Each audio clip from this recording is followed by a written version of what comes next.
We just finished our runway fashion event for Bold, and now photographers were swarming the red carpet, snapping away as usual. Strike a pose for me, Lila. Beautiful, Lila! Over here, please! I looked over at Maggie, who'd suddenly stiffened like a mannequin, and quickly whispered into her ears, "Smile, you look gorgeous." But then, Maggie, can you move to the side, please? You're blocking Lila. Maggie looked so uncomfortable at the comment that she slowly began stumbling backward, struggling to keep up a smile. "Oh no, Maggie! Hey, that was very rude. Don't you have any common sense?" I held Maggie's hand and ran backstage. "Ignore them, Maggie. You're beautiful. That's why you're one of Bold's top models." "Easy for you to say. Look at you. Of course someone as perfect as you wouldn't understand." But I wasn't perfect, and I knew she'd never believe me unless I showed her. So, with a racing heart, I reached for a wet wipe, about to take off the mask. Literally. But before I could even blink, Mom stormed in and dragged me out of there. Hi, I'm Lila, and apparently I'm both a top model and a PR crisis in disguise.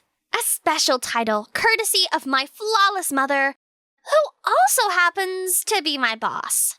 Let me explain. My mom is the CEO and founder of Bold, a global beauty empire, and the true definition of Cruella de Vil in couture. She loved to be in control of everything and everyone, even managing my life like one of her campaigns. Always camera ready. And as the face of her brand, I had one job. Be perfect. But here's the thing. I wasn't. Not even close. See, I was born with this huge birthmark on my face, and Mom's made it her personal mission to cover it up. For as long as I could remember, I had an army of makeup artists following me around everywhere. At school, on dates, at the mall. Upon Mom's command, they had to make sure my makeup forever stayed intact. And if they weren't around, Mom had backup plans. For example, during a trip in Paris, I wanted to relax a bit before the hectic schedule started again. I thought I could go outside barefaced as long as Mom didn't find out, just for a few minutes. But the second I touched the sidewalk, someone unexpectedly leapt out of the shadows and plopped a giant flower hat on my head. Instantly, a swarm of paparazzi showed up, clicking away for photos while I stood frozen, unable to move since that hat was so large it instantly blocked off most of my sight. Just when I tried to lift the hat up, as if on cue, Mom strutted out in full couture. Sunglasses the size of small planets, posing like it was the Met Gala, her hand placed on top of the hat, locking it in place. Special announcement for Bold's newest beauty campaign, in collaboration with a Parisian fashion brand, starring my daughter, Lila. Pose, darling. How was I supposed to pose when I couldn't even see anything? I had to get out of there, stat. I turned around and ran back to the hotel. But with the flower hat still on my head, I tripped and landed in front of a pair of shoes. Whoa! Did you just rob a flower shop, or? Awesome. I just embarrassed myself in front of a cute Parisian guy. He extended his hand toward me and helped me up. I subconsciously held the flower hat closer to my face to hide my blushing cheeks. A split second later, Mom caught up to me. Good. You two have met. We have a fashion campaign to plan. Wait, what? Mom knew him? After having makeup piled back onto my face again, Mom gave me an earful about my carelessness. Then she wasted no time and immediately got me ready for a new campaign. This is Leon, your new personal photographer. I hired him for another project, but looks like he'll be starting with this improvised campaign now, thanks to your reckless act. That's just like Mom, to scold me and to create a new business opportunity, both in one go. In 3 hours, Mom landed a collaboration with a prestigious Parisian couture brand, just because I almost made my bare face public. After that, I stopped fighting. She'd made one thing clear. She'd spend everything to keep up the perfect image of her brand. At least now there's Leon here too. Yeah, I know, he worked for Bold, so I should keep things professional between us. But how could I stay nonchalant when he's the one taking my photos, calling me beautiful and smiling at me every day? You really are the prettiest girl in the world. Keep saying that and I'll turn into a full-blown diva. Anyway, you've never seen my real face. I'm actually not that pretty. Leon was quiet for a moment. I know the real you, Lila. And you're beautiful. What do you mean? Suddenly, Leon grabbed my hand. Come with me.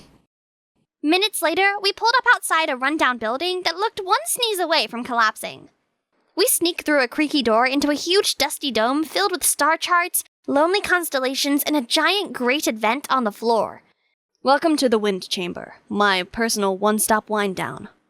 Okay, but, how does it work? Leon ran to a corner, flipped a switch, and whoosh! Warm air blasted through the floor.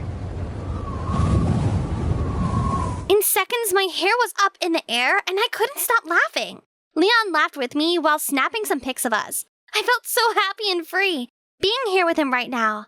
How did you even know about this place? This was my granddad's favorite place when he was younger. The sky view from here is the best.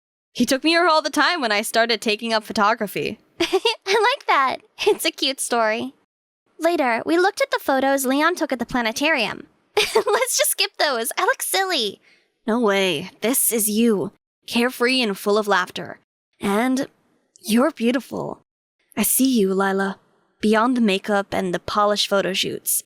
Yeah, but that's not... When he tucked my hair behind my ear and leaned in closer, my heart was racing. Was he going to kiss me? Suddenly, my phone rang. Great timing, universe. I picked up the phone to hear a friend frantically telling me to check the latest viral news. Oh God! Isn't that Maggie? Photos of Maggie barefaced with a burn scar on her forehead were blowing up online. Whoa, that scar's kind of brutal. Poor girl. My stomach tightened. Her scar was faint compared to the birthmark I was hiding. And yet, he noticed. I gotta go. I bolted. Leon called after me, but I dared not turn around. Maggie and I weren't exactly close, but her situation was something I was all too familiar with. I tried reaching her phone, but she wouldn't answer. After being dragged and made into memes online, Maggie was faced with even more judgment the next day when she showed up for our photo shoot. The crowd outside the building booed loudly while paparazzi bombarded her with questions. I wanted to head out and shield Maggie from the public's eyes, but just when I got up from my seat, Mom waltzed in, frowning. What do you think you're doing? Maggie's hurting. I need to comfort her. No need to bother. She's no longer a model for Bold. Huh? You fired her? We strive for flawlessness, and she simply doesn't represent that. If we're a problem to you, then why hired us in the first place? Why made me the face of your brand? I'm so tired of having to conceal myself away all the time, Mom. I don't want to live like this forever. I built this brand to help us have the life we do now. Be more grateful. I was in disbelief. How could she do this? So I ran out and bumped into a crying Maggie. Maggie! Oh gosh, I'm so sorry. You don't deserve to be treated like that. You don't have to pity me, Lila. You wouldn't get it anyway. Only perfect girls like you can stay with Bold.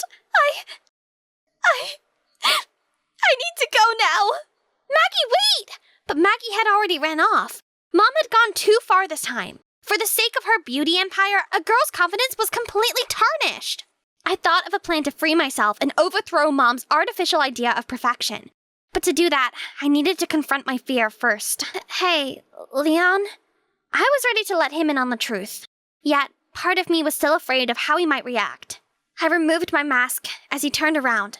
He looked at me for a second, his eyes widening. Then, he got up and hugged me. Why aren't you saying anything? Don't you see the huge mark on my face? Lila, I'd already seen it in Paris. The hat slipped when you tripped. I just didn't bring it up because I wanted to wait until you're comfortable enough to tell me yourself. So this whole time? I meant it when I said I'd seen the real you. And she's beautiful. My brain short-circuited. Here's a boy who saw me and accepted me for who I was. And the way he smiled at me gave me butterflies. But wait, the plan first, romance later.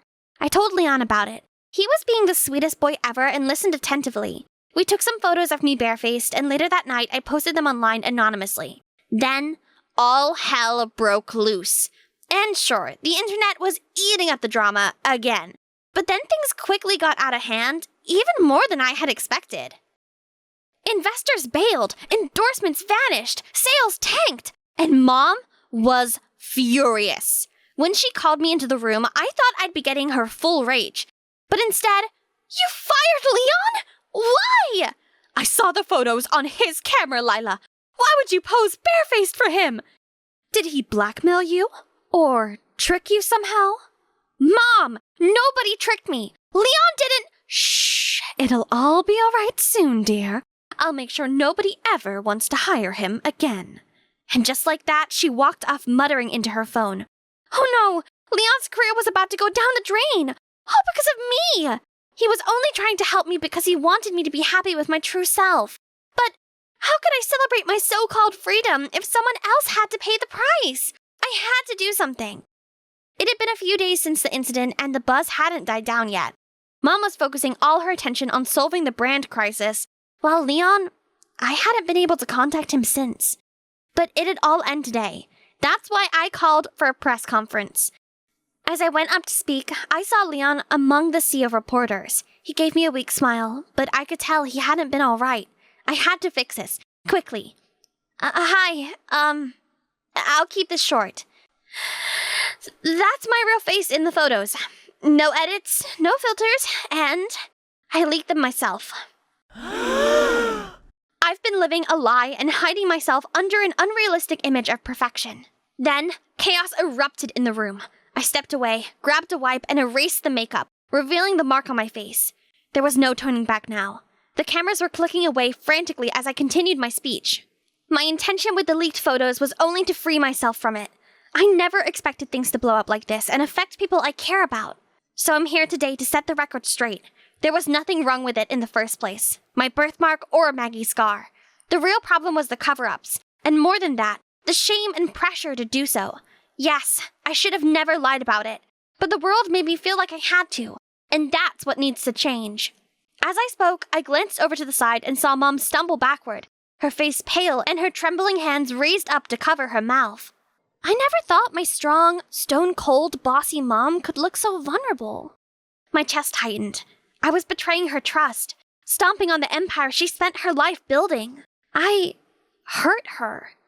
That night, guilt had me in a chokehold, so I went to Mom's room to apologize. She was sitting at her makeup desk. Since the press conference, she'd been unusually quiet. She didn't even scold me for either leaking the photos or the sudden reveal of my birthmark to the press. Something else was bothering her. I was just about to knock when something I saw in the mirror shook me to the core. Mom had a secret of her own too. A huge one at that. 2 days later, Mom arranged another press conference. The reporters all seemed confused, and to all of our surprise, Mom stood on stage, taking a wipe to remove her makeup, revealing a birthmark just like mine. The room once again erupted in chatter. My daughter's courage reminded me of a truth I buried long ago. I have the same birthmark. I spent my life hiding it, ashamed, afraid, convinced I couldn't be beautiful unless I erased it. When Lila was born with the same mark, I let fear win again. I tried to protect her by doing what had hurt me. But her bravery showed me what real beauty is. The strength to be proud of who you are. She paused, breaking down and sobbing into her hands. The room fell quiet while I walked over and held her hands. I'm so sorry, Lila.